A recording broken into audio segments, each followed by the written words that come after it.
আসসালামু আলাইকুম ওয়া রাহমাতুল্লাহি ওয়া বারাকাতুহু। প্রিয় দর্শক, আজকের এই ভিডিওতে আমরা আলোচনা করব মহিলাদের এমন 7টি ভুল নিয়ে যেগুলোর কারণে ঘরে দারিদ্র্য লেগে থাকে, টাকার অভাব হয় এবং বরকত চলে যায়। এই ভুলগুলো আমাদের সমাজে খুব সাধারণ, কিন্তু ইসলামের আলোকে এগুলো ভয়ঙ্কর পরিণতির কারণ হতে পারে। ভিডিওটি শেষ পর্যন্ত মনোযোগ দিয়ে শুনলে আপনি বুঝতে পারবেন ঘরে দারিদ্রতা আসার অনেক কারণ লুকিয়ে থাকে আমাদের আচরণেই। প্রিয় মা ও বোনেরা, আপনারা এই ভুলগুলো করবেন না। যদি আপনারা এই 7টি ভুল করেন তাহলে আপনাদের খুব টাকার অভাব হবে এবং আপনারা সব সময় দারিদ্রতার মধ্যেই রয়ে যাবেন। এমন 7টি জিনিসের ভুল রয়েছে যেগুলো আপনারা সচরাচর করেই আসছেন। ইনশাআল্লাহ এই ভিডিওটি দেখার পর আর এগুলো ভুল আপনারা করবেন না। ভুলগুলো এখন আপনাদেরকে একদম সহজভাবে বুঝিয়ে দিব। তার আগে আপনারা অবশ্যই এই ভিডিওতে যারা লাইক দেননি লাইক দিবেন এবং এরকম আরও নতুন নতুন ভিডিও পেতে চ্যানেলটি সাবস্ক্রাইব করে পাশে থাকা অল নোটিফিকেশন অন করে রাখবেন। বন্ধুরা, 1 নাম্বার যে ভুল রয়েছে সেটা এখন আপনাদেরকে বলে দিচ্ছি।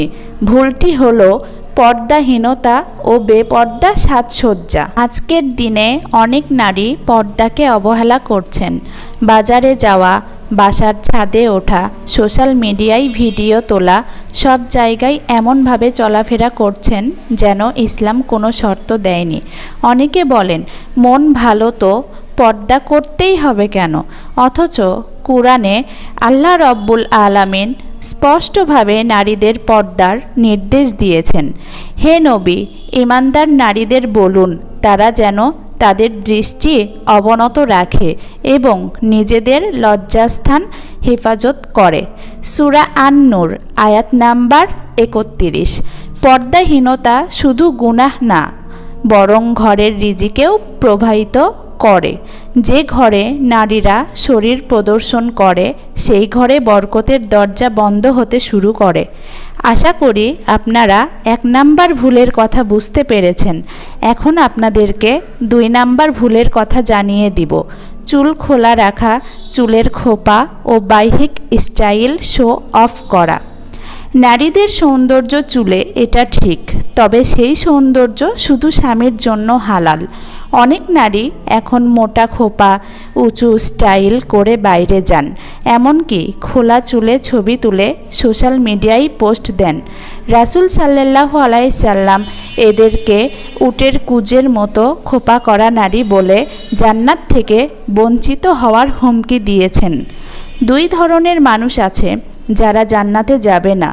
তাদের মধ্যে একদল হলো যারা উটের কুজের মতো খোপা করে। সহিহ মুসলিম হাদিস।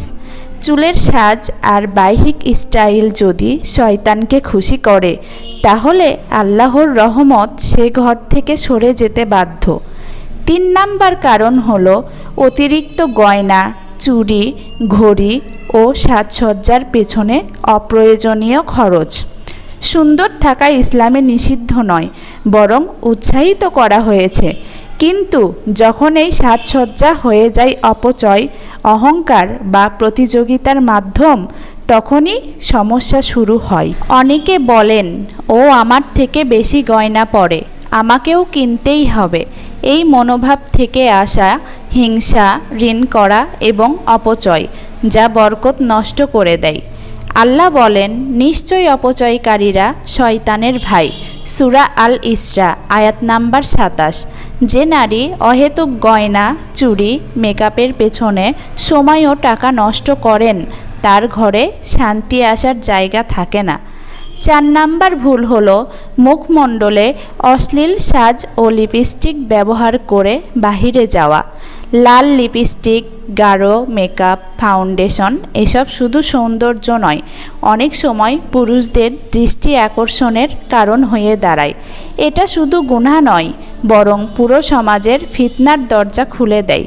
যদি কোনো নারী এই সাজে রাস্তায় বের হন তখন শুধু তার নিজের আমলই ক্ষতিগ্রস্ত হয় না, বরং তার কারণে যে চোখ তাকিয়েছে তারও গুনাহ বাড়ে। রাসূল সাল্লাল্লাহু আলাইহি সাল্লাম বলেছেন, যে নারী সুগন্ধি মেখে বাহিরে যায় এবং পুরুষদের মনোযোগ আকর্ষণ করে সে ব্যভিচারিণীর মতো। এই ধরনের সাজসজ্জা নারীর সম্মান কমায় আর আল্লাহর বরকতকে সরিয়ে দেয়। বন্ধুরা, এখন আপনাদেরকে 5 নাম্বার ভুলের কথা জানিয়ে দিচ্ছি। সেটা হলো হিংসা করে সাজা, ঈর্ষায় প্রতিযোগিতা করা। নারীরা অনেক সময় অন্য নারীর গয়না, পোশাক, সংসার দেখে ঈর্ষা করেন। ফলে তারাও চাইতে থাকেন আমারও ওর মতো ঘড়ি লাগবে, আমারও এমন জামা লাগবে, যার ফল হয় অহেতুক খরচ, মন খারাপ, দাম্পত্যে টানাপোড়েন। হিংসা একটি আগুন যা নিজের আমল পুড়িয়ে দেয়। রাসূল সাল্লাল্লাহু আলাইহি সাল্লাম বলেছেন, তোমরা একে অপরকে হিংসা করো না, কারণ হিংসা আমলকে আগুনের মতো ধ্বংস করে। বরকতের জন্য চাই শুকর, কৃতজ্ঞতা, কিন্তু প্রতিযোগিতা নয়। 6 নাম্বার ভুলটি হচ্ছে নামাজ ও ইবাদতে গাফিলতি। অনেক নারীরাই নামাজকে হালকা করে দেখেন। সকালে ঘুমিয়ে পড়েন, বিকালে কাজে ব্যস্ত থাকেন, রাত্রে ড্রামা দেখতে গিয়ে এশার নামাজ মিস করেন। অনেকে বলেন বাচ্চা সামলাতে গিয়ে নামাজ পড়তে পারি না, কিন্তু ইবাদতের সময় বের না করলে রিজিক আসবে কোথায় থেকে? আল্লাহ বলেন, তোমাদের যদি কষ্টে পড়ে যাও আমার স্মরণ করো, আমি তোমাদের স্মরণ করব। সূরা বাকারা আয়াত নাম্বার 152। ইবাদতের গাফিলতি মানেই রিজিকের দরজা নিজের হাতে বন্ধ করে ফেলা। 7 নম্বর ভুলটি হলো গীবত, অপবাদ, অপ্রয়োজনীয় গল্প ও চিৎকার করা। নারীরা অনেক সময় ফোনে ঘন্টার পর ঘন্টা কাটিয়ে দেন অন্যদের সাথে কথা বলে। কে কি করলো, কে কোথায় গেল, কে কার সাথে কি করলো, এগুলো হয়তো মজার মনে হয়, কিন্তু গীবত এবং অপবাদ হচ্ছে মুসলমানের মর্যাদাহানির বড় অস্ত্র। আল্লাহ বলেন, তোমাদের কেউ যেন অন্যের গীবত না করে। তোমরা কি তোমাদের মৃত ভাইয়ের মাংস খেতে চাও? সূরা হুজুরাত আয়াত নাম্বার 12। এইসব কথায় ফেরেশতা ঘর থেকে চলে যায়, শয়তান বসে পড়ে, বরকত উঠে যায়। আশা করি আপনারা এই 7টি ভুলের কথা বুঝতে পেরেছেন। এই ভুলগুলো আপনারা করবেন না। আপনি যদি মহিলা হয়ে থাকেন তাহলে আপনার মা ও বোন এবং সন্তানদের এই ভিডিওটি দেখার সুযোগ করে দিবেন। আর আপনি যদি পুরুষও হয়ে থাকেন, আপনার বাসাতে যে মহিলা রয়েছে সকলকে এই ভিডিওটি দেখাবেন ইনশাআল্লাহ। সবাই ভালো থাকবেন, সুস্থ থাকবেন। আল্লাহ হাফেজ।